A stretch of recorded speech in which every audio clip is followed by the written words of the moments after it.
Astronomie, astrophysique, cosmologie, astroparticules. Ça se passe là-haut, par Eric Simon. Après 41 ans de voyage, la sonde Voyager 2 a rejoint enfin officiellement sa sœur jumelle dans l'espace interstellaire. Les données renvoyées par la sonde sont formelles. Elle a traversé, il y a exactement un an jour pour jour, le 5 novembre 2018, l'héliopause, cette frontière virtuelle qui sépare le système solaire du milieu interstellaire. Pas moins de 5 articles indépendants sont consacrés à cet événement aujourd'hui dans Nature Astronomy, et ils arrivent tous à la même conclusion. Comme le vent solaire souffle entre guillemets en permanence ces particules à des vitesses supersoniques, il crée une cavité dans le milieu interstellaire, emplie de particules solaires qu'on appelle l'héliosphère. Et les plasmas solaires et interstellaires ont une composition, une densité, une température différentes et sont soumis également à des champs magnétiques d'origine différente. Ce qui fait qu'ils ne peuvent pas interagir librement et doivent être nettement séparés par une frontière discontinue. Cette frontière de l'héliosphère est appelée l'héliopause. Au-delà, c'est le milieu interstellaire, l'espace séparant les étoiles. La sonde Voyager 1 avait atteint l'héliopause en août 2012, à une distance du Soleil de 122 unités astronomiques. Et c'est donc 6 ans plus tard que sa sœur, Voyager 2, l'atteint à son tour. La différence de durée étant liée à leurs trajectoires différentes, Voyager 1 n'étant pas passé voir Uranus ni Neptune. Une compréhension détaillée des processus à grande échelle qui façonnent la structure de l'héliopause via les interactions avec le milieu interstellaire n'est pas seulement importante pour l'héliophysique, l'étude du Soleil, mais aussi pour d'autres domaines de l'astrophysique. Ce sont ces mêmes processus physiques qui sont en effet à l'œuvre dans les jets relativistes ou dans les nébuleuses de vents de pulsars. L'héliosphère est aussi un modèle pour comprendre la formation et la dynamique des atmosphères autour d'autres étoiles, qui peuvent avoir des conséquences importantes sur l'habitabilité de planètes plus ou moins bien abritées dans ces bulles protectrices. Voyager 1, à l'époque, avait observé un flux de rayons cosmiques galactiques augmentant fortement, tandis que l'intensité des ions accélérés dans l'héliosphère avait chuté jusqu'à devenir indétectable. Mais le champ magnétique mesuré n'avait pas montré de changement de direction prononcé comme ce à quoi on pouvait s'attendre. La confusion fut levée quelques 8 mois plus tard quand l'analyseur d'ondes de plasma de la sonde mesura des oscillations de plasma d'électrons formées par des électrons accélérés le long des lignes de champ magnétique, à partir de quoi les spécialistes parvinrent à déterminer la valeur de la densité du plasma conforme à une densité interstellaire. L'étrangeté du champ magnétique fut comprise un peu plus tard par un repli du champ magnétique interstellaire à travers l'héliopause, induisant une discontinuité tangentielle. Mais comme le montrent les 5 articles parus hier dans Nature Astronomy, le signal est beaucoup plus franc avec Voyager 2. En effet, contrairement à Voyager 1, Voyager 2 a tous ses instruments encore en fonction, notamment son analyseur de rayonnement cosmique.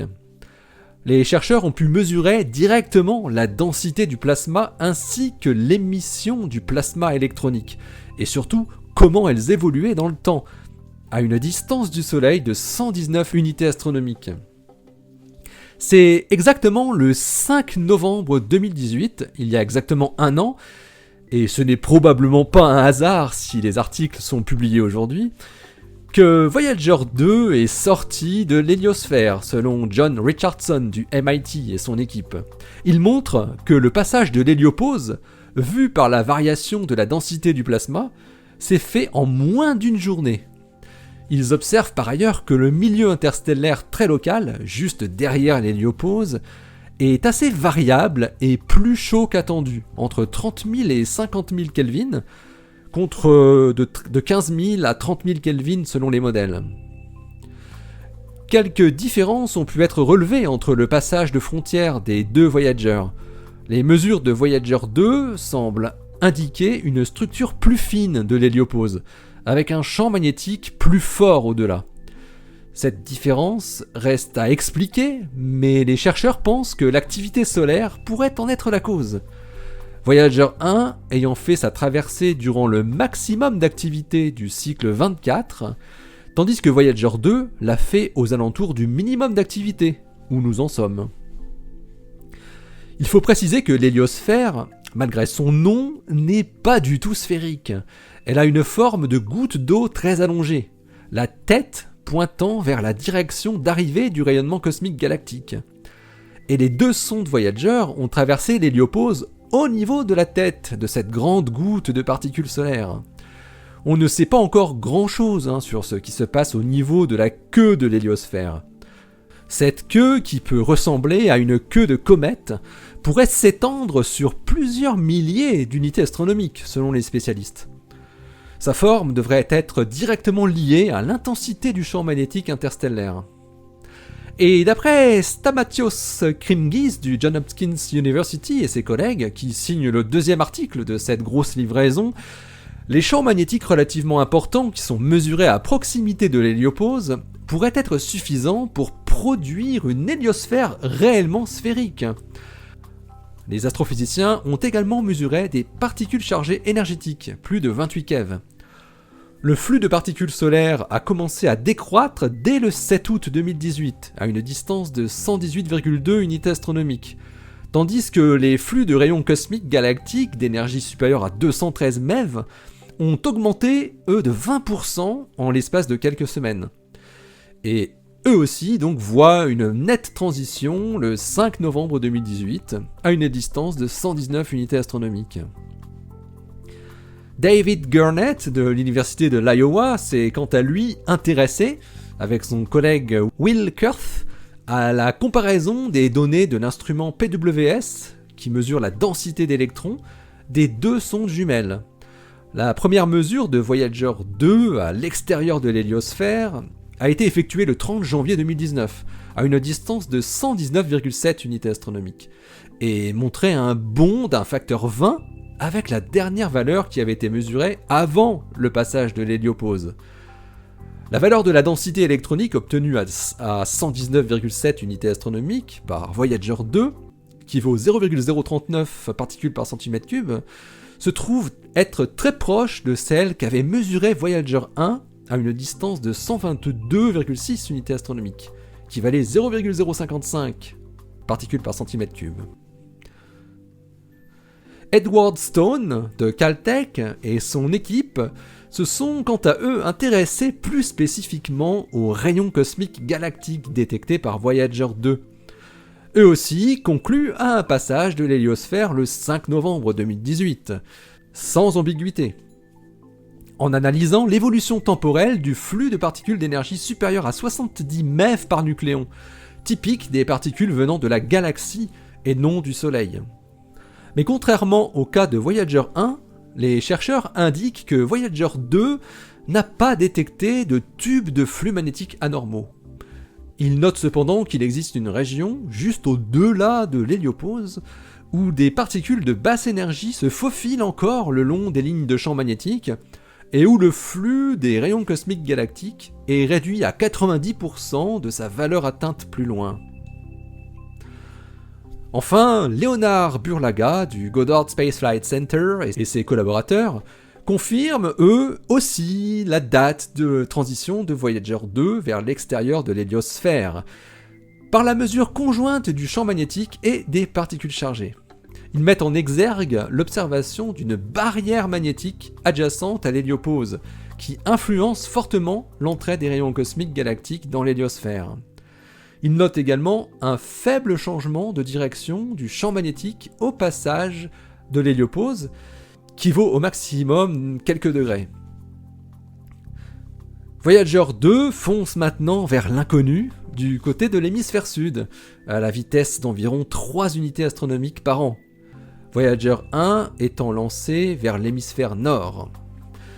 Cette vitesse fait environ 50 000 km/h. Les deux sondes continuent d'envoyer des signaux, et donc des données, mais elles ne vivront pas indéfiniment bien sûr. Leur source d'énergie, fondée sur un générateur thermoélectrique au plutonium-238, est toujours active, mais elle s'étiole chaque jour. La période radioactive est de 87,7 ans. Mais surtout, leur distance devient de plus en plus considérable, et il faut donc toujours plus de puissance pour transmettre des données vers la Terre. La NASA parle de mettre un terme à la mission dans les 10 ans qui viennent, après avoir adopté un plan d'économie d'énergie pour les deux sondes. Reste à savoir maintenant si de nouveaux programmes semblables pourraient être lancés dans le futur. Les cartons sont bien remplis, à moins que ce ne soient les corbeilles avec des boules de papier. Alors, ces 5 articles publiés dans Nature Astronomy sont les suivants. Celui de David Kernett et Whitkers s'intitule Plasma Densities Near and Beyond the Heliopause from the Voyager 1 and 2 Plasma Wave Instruments. Celui de Stamatios Krimigis et ses collaborateurs s'intitule Energetic Charge Particle Measurements from Voyager 2 at the Heliopause and Beyond.